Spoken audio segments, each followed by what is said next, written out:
graduation.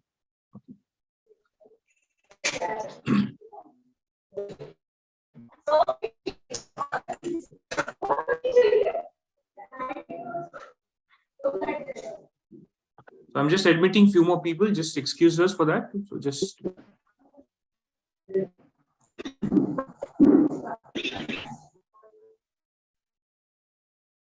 okay. So from our experience, when we interact with various organizations, and when we talk to the CEOs, founders, or co-founders, or senior people in senior management in different organizations, and asking them what are the key challenges that they face in the organization, which they would like to address. And one of the most common things that we hear or we say, "Do you have a solution?" is how do we align talent strategy to our business strategies.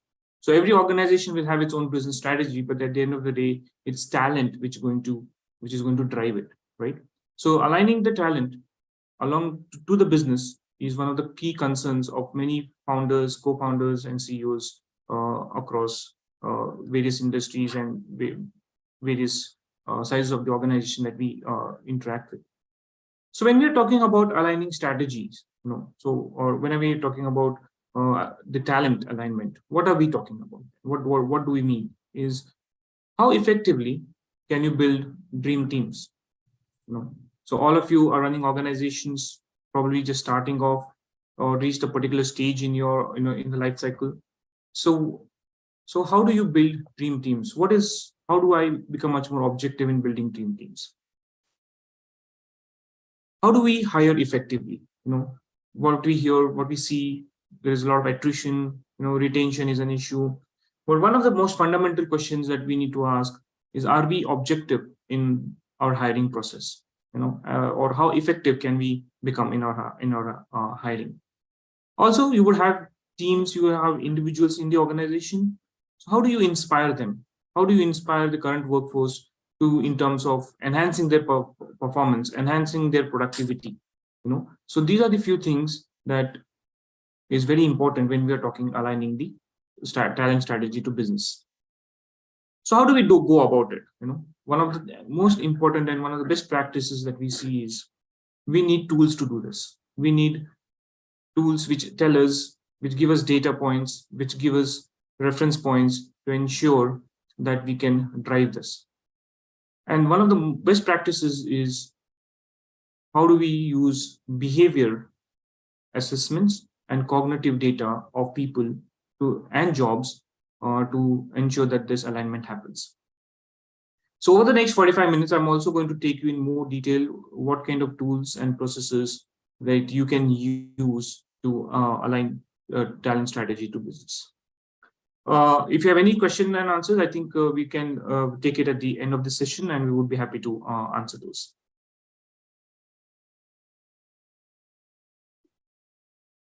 Okay. All of you who are on the call, I would request for your participation.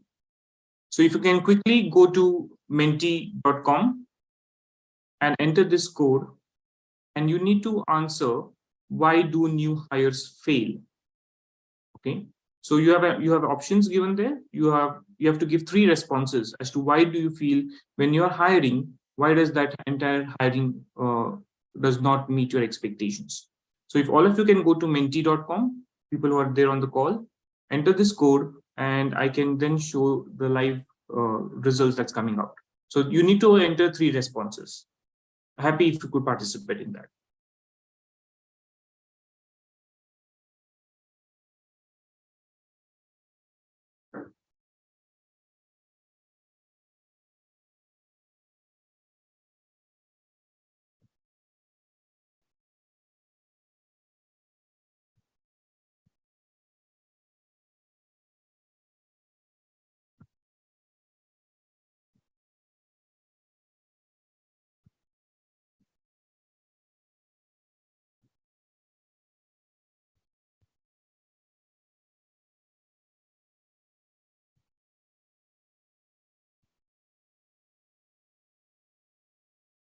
Hello.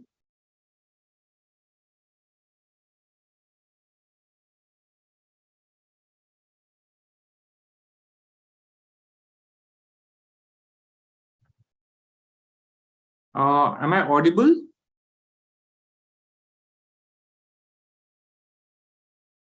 Yes, sir. You are audible. Yeah.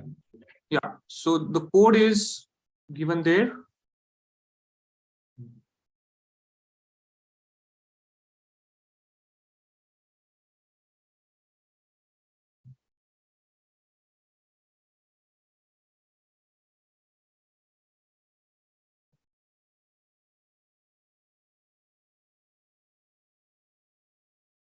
Okay, so as you can see, as participants are giving, no responsibility is fixed, candidate mismatch.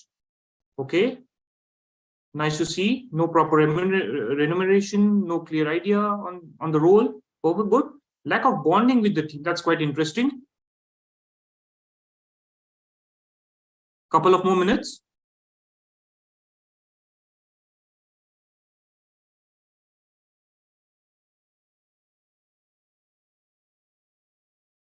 Okay.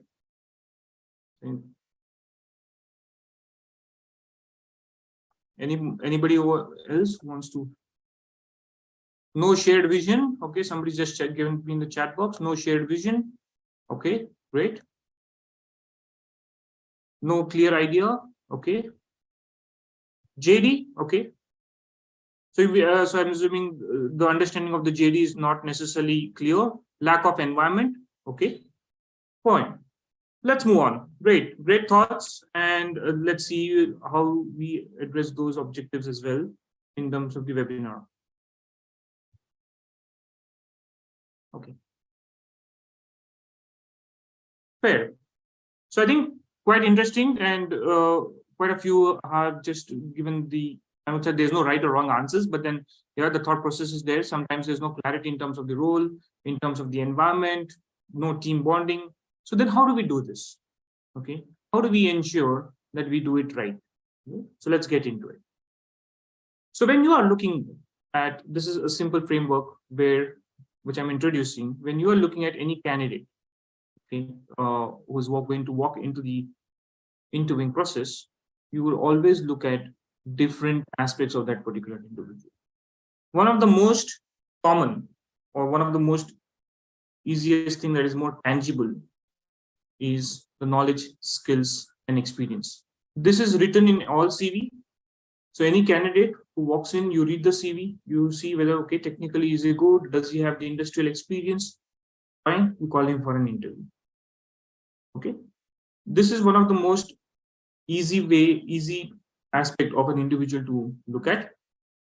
Also, this keeps changing over a period of time. All of you would agree. So everybody keeps enhancing, takes certifications, puts that into the CV. This is very easy to measure.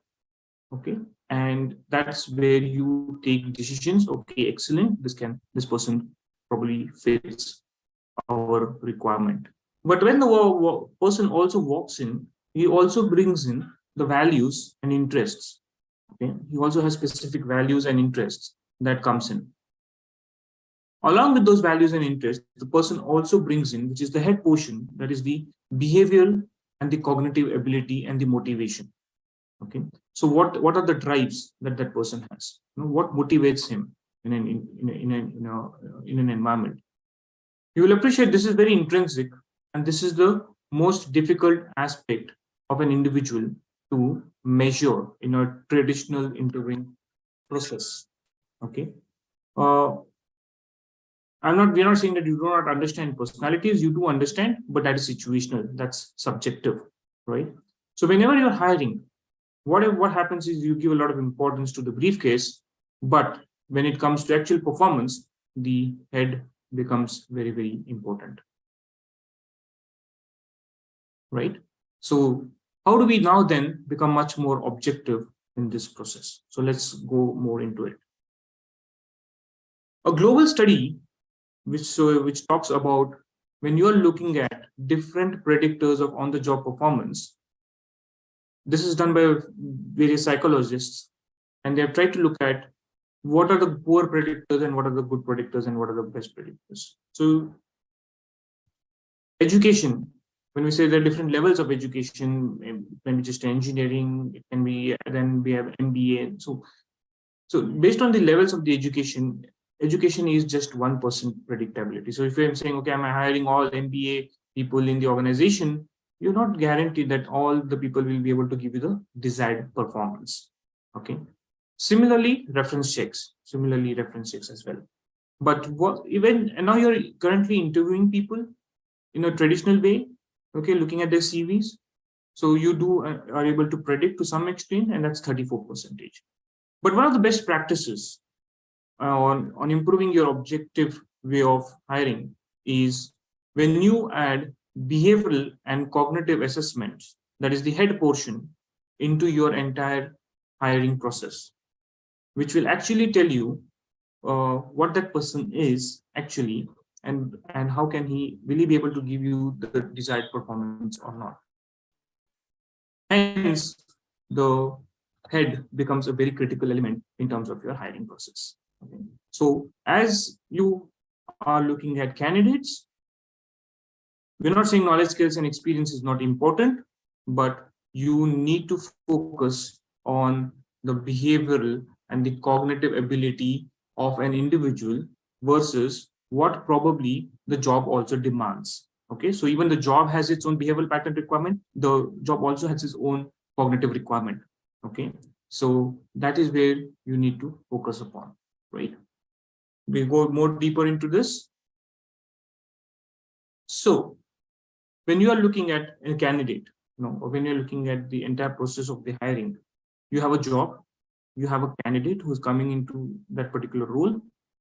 What is very important is how close can we get into the fitment, right? But we'll start off with the job. Okay, understanding of the role is how critical is it? Okay. So all of you have doing some roles in your organization. You have job requirements which needs to be filled in your current organization. So when we speak to various clients, various organizations, and we say, ask them a very fundamental question is, what are your expectations from this role? Very basic question, right? Very basic. What is the responses likely to be? Typically, what happens is all the stakeholders would say, okay, I'm looking for a 4 to 5 years of experience in this. I'm looking at specific skill sets. I'm looking at specific knowledge.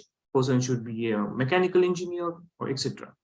The focus is still on the briefcase. That's the portion which is very subjective, right? People would talk about a lot of technical aspects of that requirement. Okay, it's about the technical aspects. Okay, has he worked in the quality department? Has he worked in the IT department? Right? Does he have the information of IoT? So it's more on technical, and there's a lot of focus on that. Very rarely we see that people talk about behavior and cognitive, and there is an alignment. When we ask, okay, good, you're asking for a lot of your expectations. What kind of personality do you need? If we ask this question to all the stakeholders, very, very rarely we say that there is an alignment among the stakeholders. So I'm sure in the interviewing process, or you would have heard statements which says, the candidate seems to be very aggressive. The candidate seems to be overconfident. What is that? It's all personalities. So one of the most important aspect is how do we ensure that there is a alignment of all the key stakeholders, not only in terms of the technical aspects of the role, but also in terms of the behavioral requirement and the cognitive requirement. What is that they are expecting? That's a very, very important aspect, because then that really gives you a lot of clarity in terms of the expectations of the role. So, secondly, what are the critical key attributes of that specific role for creating a successful job pattern in your organization? What are the work styles that you're looking at? What are the personality traits that you're looking at? What kind of traits do you want? What kind of work styles are you looking at? So in terms of work styles, what we mean is, what is the decision-making style? What is the style of taking an action? How do you delegate in the organization? So there are different styles that is expected from every role in the organization, right? So how does these aspects work is something that you need to benchmark, define. So then how do we do this? Okay, so you need to have tools to define these requirements of the role, and also you need to set up processes to ensure that there is an understanding of that role amongst all the key stakeholders, right? So I'm now going to tell you how the tools and processes can be built in. Okay, so this is for a startup, for a fintech startup. So you see there is a program manager, there is a job description that's given. Okay, so there are various elements of that job which has been listed in the JD. The way we read this JD would again vary from individual to individual. Okay, so what we do, or one of the best practices, is create a common language. We can convert this job description into a behavioral pattern and a cognitive score. So if you see on the left hand, just below on the left hand side screen, you have a behavioral target based on what the job description is talking to you about, wherein we are expecting people to be, or the person who's going to come into this role as a program manager, to be more independent, to more competitive, more of a self-starter. We are expecting the person to be more sociable, to be more connecting with people. We are expecting the person to be more driving, being more proactive. Okay, but having said that, also the person needs to be more precise. Accuracy, quality of work is also equally important, and the cognitive score is 290. So what happens when we do this particular project, when we do this exercise? Based on the job descriptions, we now have created an alignment among the key stakeholders, and all these key stakeholders are well informed about what is the job requirement. Okay, so when you are looking at people, you clearly know why are we looking at a typical kind of a personality or a cognitive score, right? So there is an alignment. The decision will be more informed. Being more informed is very important. And this is something that is benchmarked internally. Okay, so it's an internal benchmark. It's for your organization.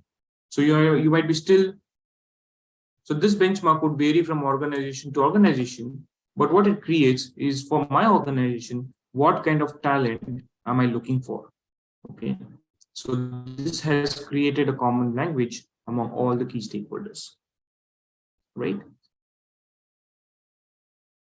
So very important, becomes very objective in terms of your understanding of the role. So the job description is there. We've translated that into these two targets. We've created a common language. So there is no subjectivity involved in this process. Okay, so understanding of the role is very, very clear. Once you have benchmarked the role, how do we then look at the candidates?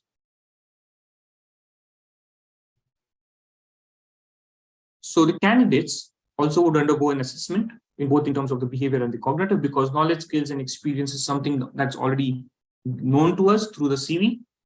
The behavioral and the cognitive is not known. They undergo assessment where they will answer. And what do we understand from this? So what information do we get? So what kind of person is he? What is the thought process of this person? What are his work styles? What are the work styles of that particular individual? As I said, even the job has its own work styles. What is the work style of this particular individual? Okay. What are the motivating needs of that person? Okay. What does he look for in the environment? Okay. Somebody in the poll did mention lack of environment. So every environment is different.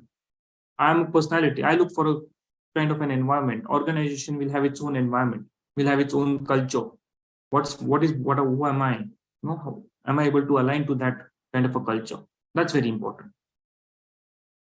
And basically, based on the traits that we come, what are caution areas? So it's not necessarily that there are strengths and there are only strengths, but there would be some areas, gray areas for every individual, which you need to understand and appreciate. Okay, because there's nobody perfect, right? There would be some gaps. So So here we have taken a person named Nitin, who's for the same program manager role. He has done the assessment. So you see a pattern, that's the behavioral assessment results. And you have the score of 310, which is the cognitive assessment. Okay. Now, what am I understanding through this exercise? Is I understand the strengths of that person. You see, Nitin is a person who is result oriented, who is innovative, who likes to take initiative. But also, I come to know some of the caution areas. He might come across to be very tough minded and very directive, might be seen as a perfectionist. So I have the strengths, I have the caution areas. But further, if you look at, I also come to know the different work styles of Nitin, right? So if you see, you come to know what are the communication style. He's authoritative in his communication. Would be not necessarily would like to delegate. The authority would like to delegate details, but not the authority.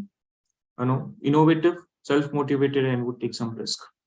Now, once we have these work styles, you are completely knowing about that personality. So what are the work styles of that individual? Okay, so now you are more informed again about that person.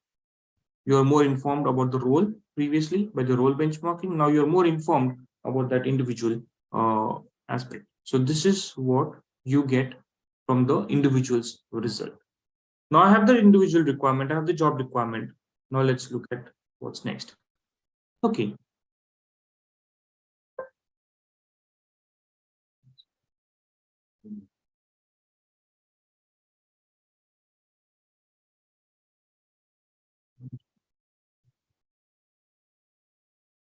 Just excuse me. I just.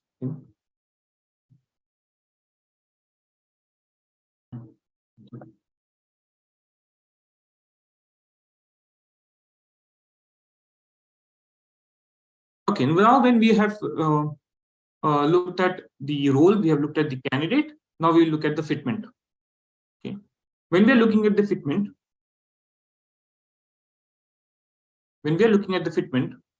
what we are looking at is there is a role that's required. Will the person will be able to sustain the demand? Will he be able to cope up with the demands of the work?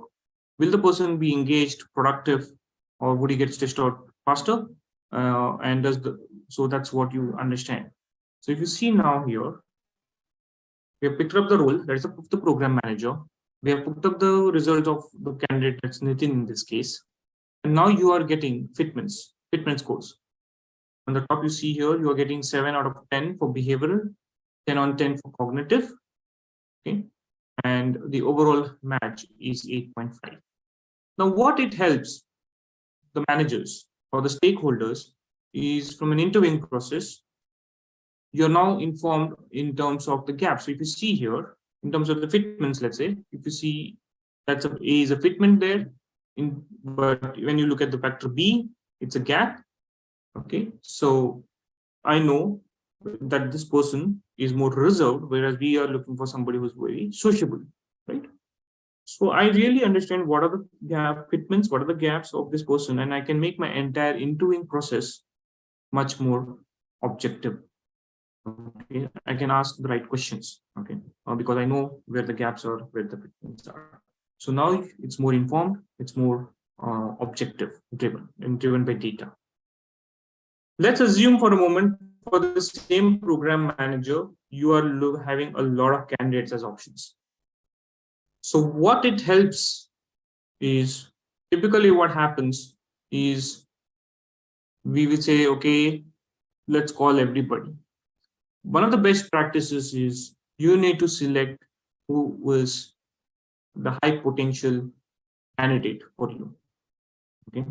So once you have benchmarked the job, once you have understood the candidate's result, you should look at who is the most closest to the job requirement through the rating system that you get. Okay. This helps that whenever you're interacting with this person, you know this person might be able to give you the desired results. He's very close to the job requirement. Okay. Even if there are some changes that the person has to make, it might not necessarily be very major changes, right? So hence, this is what the job benchmarking through an objective process and assessing the candidate through an objective assessment helps you. Okay, it completely removes away the subjectivity that's involved. So what happens? So once you have defined the job in an objective way, once you've started looking at the candidates and you're looking from an objective assessment and you've looked at the fitments, it helps you from quite a few ways. First and the most important thing is you are going to be more confident about your hiring.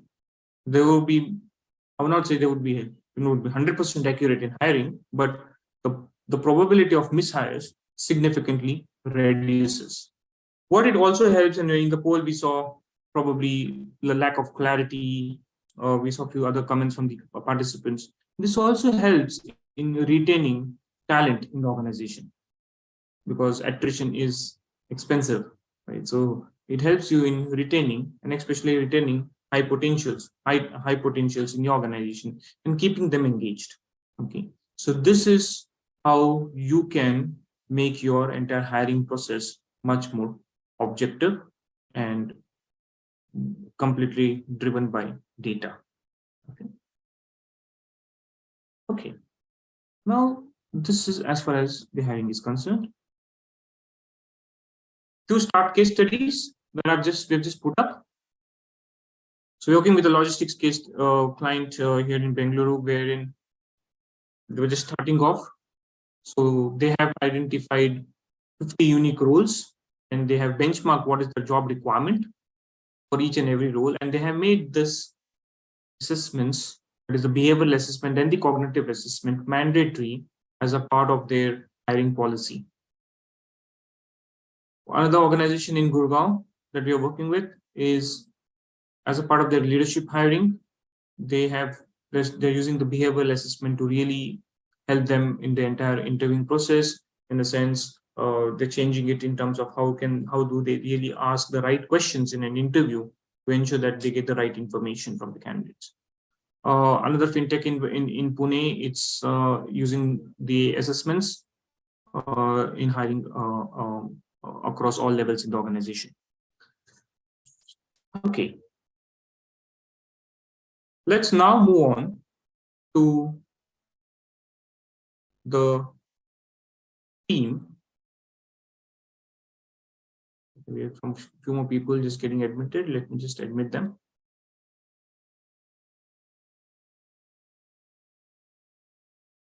Okay.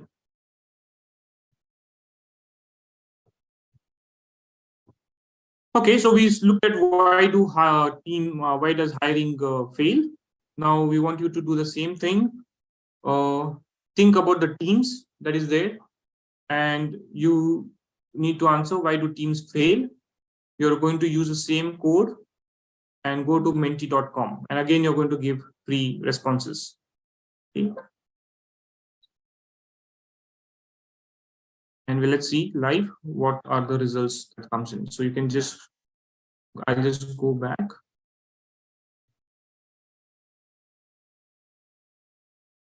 Okay, why do teams fail?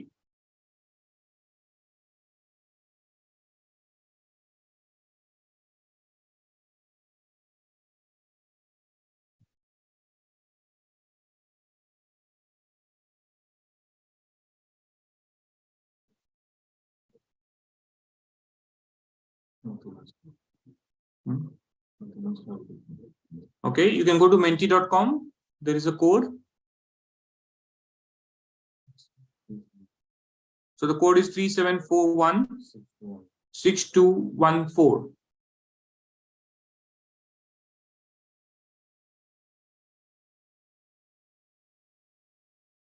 Okay, coordination. So I'm assuming it's lack of coordination. Any other thoughts?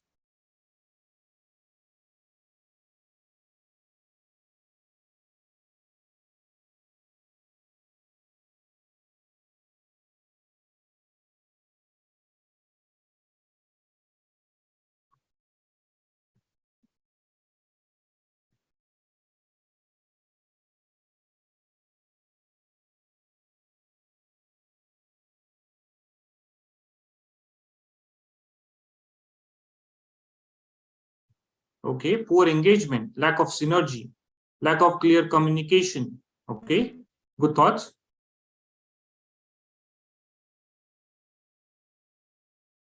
Everyone wants to win. That's quite different.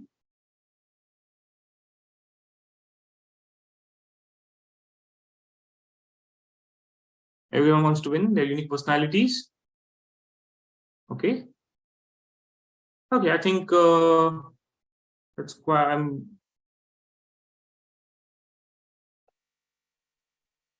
Any other thoughts? I am assuming that's done. So, okay, some more. Not aligned. Okay, not aligned to the goals, probably, or not aligned to each other. Lack of synergy, lack of clear communication, lack of engagement, poor engagement of the team. Okay, excellent.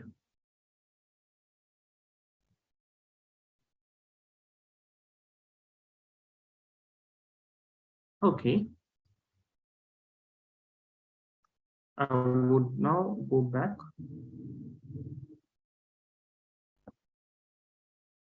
Okay. Okay, thank you for your participation. So quite few responses. And let's now look at, okay. So now when we are looking at the team dynamics of the teams that you have currently in your organization, we call something called as world of work. In any organization, you would appreciate that there are these four quadrants. That's innovation and agility, results and discipline, process and precision, teamwork and employee experience. So we are dividing this world of work into these four different quadrants. So innovation and agility, results and discipline, process and precision, and teamwork and employee experience. When we are, so what do we mean by innovation? So under in innovation and agility, we are saying people in this quadrant or teams in this quadrant are more creative and risk takers. People under or the teams in results and discipline are who are more competitive and have a metrics that they follow. Teams which are under process and precision, they are people with who look at predictability, who are very comfortable in a very structured way of doing things. And obviously teamwork and employee experience, as the name suggests, they are focused more on engagement and commitment in terms of the relationship management. Okay, so this the four quadrants that we are talking about. Now, how do we plot people in these four quadrants? So we use the behavioral data as an input. Okay, so people who complete the behavioral assessment are automatically plotted in this particular quadrant. Okay. So I'm now getting into an actual case and show you how we have helped clients understand this in more detail. Okay. So this is for a biotechnology startup. And when this particular client approached us, so one of the things that we asked them is, what are the challenges?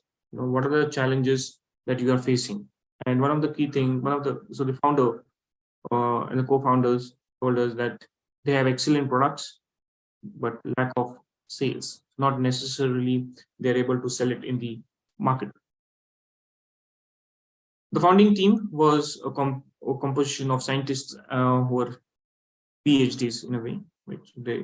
So one of the things that the founder wanted to understand is what kind of team is the founder currently managing, and what are the team dynamics, and also to understand what are the gaps in terms of the talent. So how can your hiring be much more objective, and what should be done for the current team to enhance their performance? Okay, using the same work of play concept. Okay, now, so before even getting into the team or what kind of team, we first said, let's assess the leader. Okay, what is the leadership style of the leader? What are the work styles of the leader? What motivates her? Okay, what are the values that she gets excited about? And what are the caution areas for the leader as well? When I say leader here, it was the founder. So we've taken the behavioral assessment and we have plotted her here. So if you see her, she's So she is under the process and the precision division, which talks to you about the strengths, which says she's a person who listens patiently and driven by a lot of data, very analytical in mind, very private personality. Okay, if this is the leader, and this is where she was as far as the when we looked at the behavioral pattern, process and precision. That's structured way of doing things, stable and analytical. Okay. Now, once we understood this, once the leaders understood her own style, now the next step is, what is the composition of my team? What do they, how would they work with each other? How would they communicate? How would they take action? What are the blind spots for this particular team? Right? So there are different questions that we need to answer when we are looking at the overall team. Again, the behavioral assessment of each team member has been taken, and we again try to plot them. Right. So the leader, and now you see the composition of the team. So if you see here, there is a major population, including the team leader, is in that process and precision quadrant. Okay. I am just admitting somebody, just excuse me. Okay. So they were in the process and precision, which way of doing things, and hence you see the kind of team that they were, or they were a stabilizing team. Now, what do we mean by stabilizing team? A stabilizing team are people where they are highly structured in their workflows, they're very task focused, and have a very practical approach to whatever they do. Okay. Obviously, you can see there are strengths and potential caution areas that we came out for this particular team. Okay, so going back in terms of the challenges that they had, lack of sales, right? So that's something there. So now, once we have looked at the leader, once we looked at their current team, then let's look at why is this team formed? What is the objective of this particular team? Okay, so we gave them a survey, and they had to decide. When I said they, the leader had to decide what is the key objectives of this particular team. Is the focus on teamwork? Is the focus on innovation? Is the focus on results and discipline? Okay, so what's the focus? Accordingly, the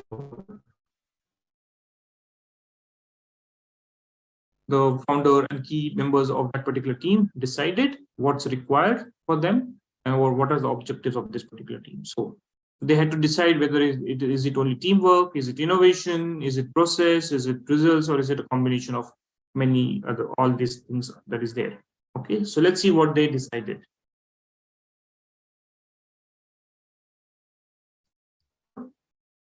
When we asked them what is the objective of this particular team, and when they really thought about, they said that the focus of this team should be on innovation and agility, that is taking risk, okay, and being very competitive, that's results and discipline. Okay. Whereas you see now where the team is, majority of the population is in the process and the precision part. That's the gap. Okay. Now, obviously, so which basically means the team is a stabilizing team, but the strategy that they had to adapt was of the pathfinding strategy. So the style of the team is very different, and the expectations of the founders and the key members of this particular team is very different. So what is a pathfinding? Pathfinding is where people are open to innovation, partnerships, focuses on adding customers.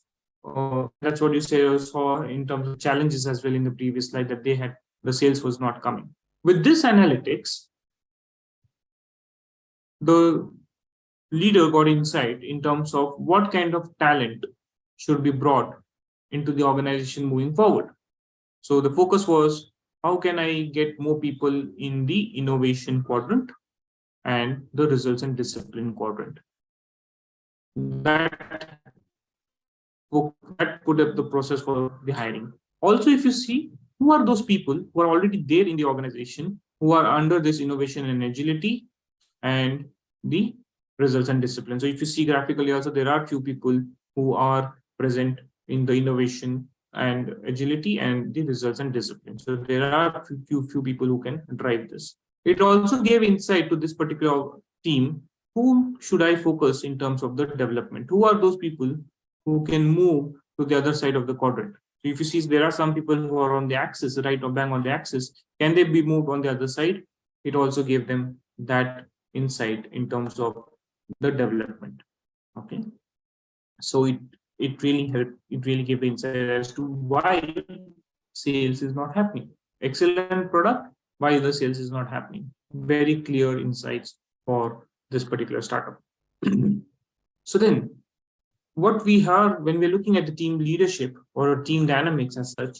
So as a team leader, as team members, when we are working on a common objective that's decided, you are looking at, can we get those results much more effectively?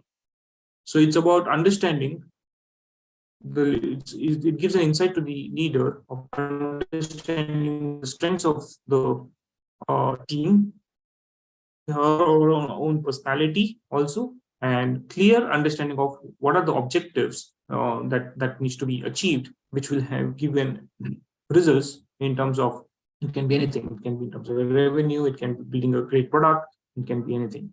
So that helps in terms of really navigating people effectively to get the results.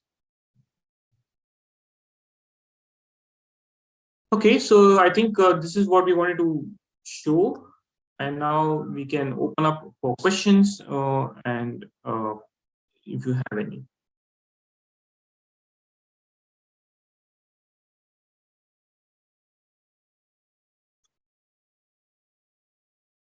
If you want me to repeat, if you want me to explain more in something, you can let me know. Open for questions. If you want to put it in the chat box also, it's fine.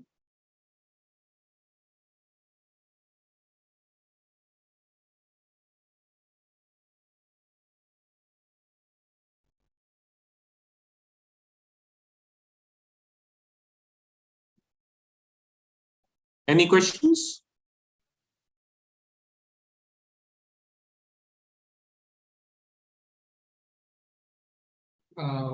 Hello.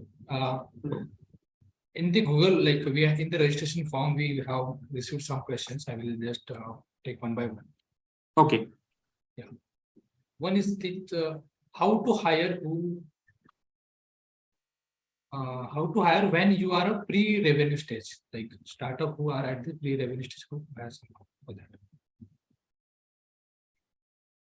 Okay, so one of the most first aspect, if you are at a pre-revenue stage, is first of all you need to really benchmark or put in a job description very clearly. There would be some changes futuristically, but I would say at least 70 to 80% you need to really say what kind of person am I looking for, not only in terms of the technical know-how, but also in terms of the behavioral. So especially in that case, your behavioral patterns becomes much more critical, okay, because you are at a very early stage of hiring. So you would need people who have got the fire in the belly, who can manage ambiguity, who can be very proactive, who need to understand the market, who probably also needs to be analytical. So what happens typically in this kind of a situation is, when you meet candidates, you'll not be able to necessarily able to measure it, and that is where the entire behavioral assessment really helps you. Also, where the cognitive will also come in is because there is a lot of change that would happen because you're at a very early stage. There's a lot of change. So when we talk about managing change, cognitive also becomes a very important factor. Okay, so people with a decent amount of cognitive is also required. Yeah. So because things will change as you move, as your organization grows, so you would require some kind of a behavioral traits. That's very important. So especially people who are very comfortable in managing ambiguity. Hope that answers. Okay. So I'll take the next question. That is, when any startup got some funding around scale up funding of around 30 lakhs, 25 lakhs, and they want to scale up their own product. And how do we hire the particular team to achieve the targets of sales as well as some, the hiring for the at lowest cost and to get a higher returns from the employees. So in terms of sales, in terms of technicalities, what would be the best strategy for that? Okay, so when you're saying that, so one of the things that you can look for is, especially when you're looking at low cost hiring, one of the things that you see, so what we say is hire for drive, teach skills. Okay, so whenever you're hiring, especially in sales, very important that you need to hire for drive. When I say hire for drive, these people should be very comfortable to go in and go out every day into the market and positioning your product, right? Very important. And you'll also appreciate that in sales, there are a lot of rejections that happens. So you need people who can actually take these rejections in a very positive way and keep themselves really motivated. Okay, so from our technical language, if I say there are a few patterns which are sales driven patterns. Okay, so let's say even if you go to college, okay, and say I am looking for sales roles only, ensure that you are hiring people with the typical behavioral patterns. Okay, because once they come on board, you can teach them what your product is, you can teach them what the skills are required to go out, what kind of target audience it is it a B2B, is it a B2C? So whatever it is, some of the things that you really require is you require self-motivated people. Okay, so when I say self-motivated people, these are people who are hungry for results. Okay, so again, why we are focusing on the behavioral aspects is that's also important. Okay, successful sales profiles are there. Okay, so for example, so you just saw that we put up a pattern of called Scholar. For successful sales profile, especially for startups, would be a pattern called as a captain profile. That's there, wherein the person is really a go-getter, not necessarily really gets bogged down with rejections, would be very competitive in the market. So very important, even if you're hiring freshers in your sales team, products can be taught, technical aspects can be taught, but drives and motivation is very important. So you need to hire those kind of personalities.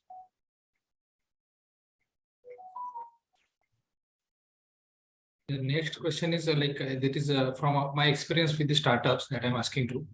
Yeah, actually, at the pre-revenue as well as the grant stage and the bootstrap level, startups do hire interns, and when the interns do good results in between the 3 months or 4 months something. So how do we the keeping the talent with us as well? How to maintain that intern the budget level output with the startups? See, salary, when it comes to salary or the package as such, you will appreciate not necessarily all individuals are looking only from that perspective. Okay, that's very important. Okay, so then one is the salary. As startups, we all have limitations, right? So then what can we do differently? Okay, so you need to be slightly innovative. So how can you look at the rewarding system? Okay, again, if I go back a bit to give you more specific answer to it, if these are my candidates whom I have hired, what motivates them? Do they look for challenging work environment? What kind of environment do you look for? That's very important. So if you see what will engage them, where would they be more productive? So every individual is a personality, and as managers or as leaders of the organization, we are our own personalities. So when we talk about attrition, it's not only the salary, it's not only the package. Okay, it's also about the kind of environment. So somebody spoke about when in the hiring, somebody did mention in the poll the lack of clarity, the lack of or the environment being very different to what the environment that I would look for as an organization. So that's very important.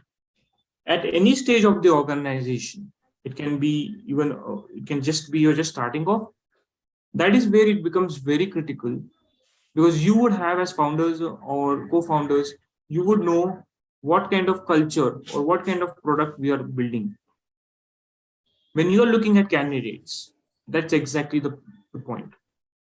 Is the person only talking about money, or can you do something else for that person? So I'm not saying that you need to have a specific L&D team, right from day one. So one of the things that we always, one of the best practices that we say is all managers. Okay. So as managers, how can you motivate them? As managers, first of all, do you understand them in a very objective way? One of the things that comes in is, okay, he's asking more money. Sorry, let's start looking out for someone else. No, probably, there are some things that you can do for that person. What is that you need to do? So once you understand the head portion, that is the behavior and the motivation, you will be able to have, it gives you a platform to really talk to that in particular individual to ensure that you can retain that candidate. Okay. Otherwise, package, that's a never ending, right? So people would keep jumping, but there are people who have been associated with organizations for a long time. That's where the managers have played a very important role in really addressing the motivating needs of that particular individual. That is very important. It can be at any stage. You might just be starting off, or you have grown to some extent. It becomes more and more critical that you keep addressing the head portion, especially the behaviors, especially the motivating needs. Appreciate that there is one more personality who is negotiating with you and who might be very different to you.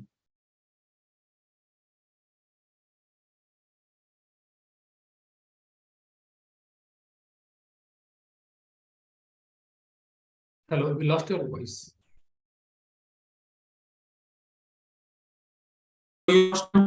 Okay, I was just saying that one of the things that when people talk to you about when you're talking about the retention, you need to appreciate that there are some motivating needs for that person.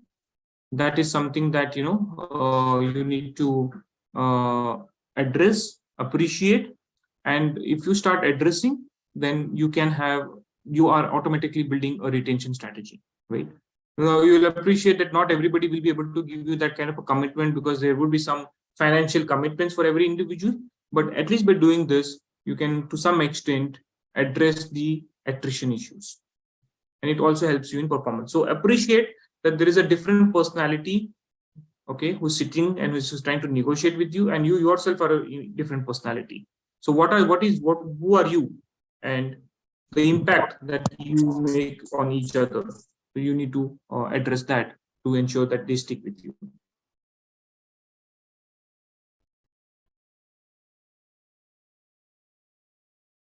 Can you hear me? Yeah, we are hearing, yes. Okay. Is there any questions from startups to the hiring process or anything into the talent management also?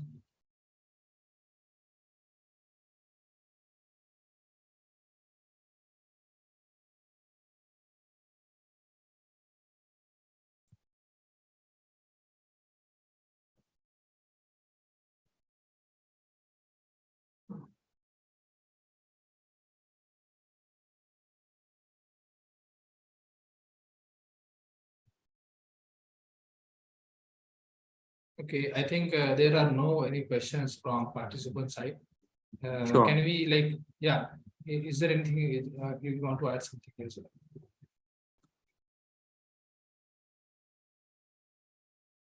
Sorry, you want me to ask something? Yeah, no one is asking questions. So if you want to add something, please add. Yeah. No, so I think, okay. So I think thank you very much for your time. This is what I wanted to show you, how data-driven approach can really help you in not only hiring, but retaining talent and building high-performance teams. Thank you much for your time. And if you have any more questions, you can reach out to the AIC Pinnacle team. I would also like to thank the AIC Pinnacle for giving us this opportunity to present what we do as an organization. Yeah, thank you so much, sir, for the brief in detail knowledge about the talent management assessment as well as skill development and how to manage the team, how to hire the team, and in-depth productive index parameters that you have just or took like in deeply. Thank you so much for that. I also like to have some introduction about products management that how you like this, how does this firm help to the startups as well as the companies till now. Just short intro about the products. Yeah. Okay.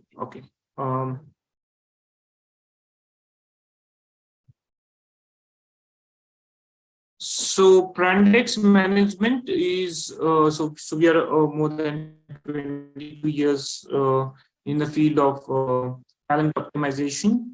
We are the certified partners for the Predictive Index, which is a Boston-based company which is in the field of talent optimization, which can be used right from hiring to developing and engaging people in the organization. We are also the certified partners for the Leadership Pipeline Institute, which is again a US-based leadership training company. Okay, we are based out of Pune, and yeah, so I'm associated with this organization for more than 16 years now, working with more than 150 clients across Southeast Asia, India, and helped many professional organizations to really understand talent. It can be hiring right, attrition, retention, creating high potentials in the organization. So yeah, that's in brief what we do as an organization. Yeah, that's great, sir. Actually, this organization like very much helpful towards our startups also. So if there are any startups that we will have any questions, we'll get in touch with you. Okay. Sure. And, we are also as an associate partner with us, so we can also help our startups to have some internal queries as well as their issues they are facing into the hiring as well as in the human resource management. So definitely. Thank you so much, sir, for the time. Yeah. Thank you so much for the time and the value that you put on this, in the presentation. Thank you so much. Thank you, Bhushan. Thank you very much. Thank you very much, and have a great evening. Yeah. Thank you so much. Thank you, Narendra. Thank you.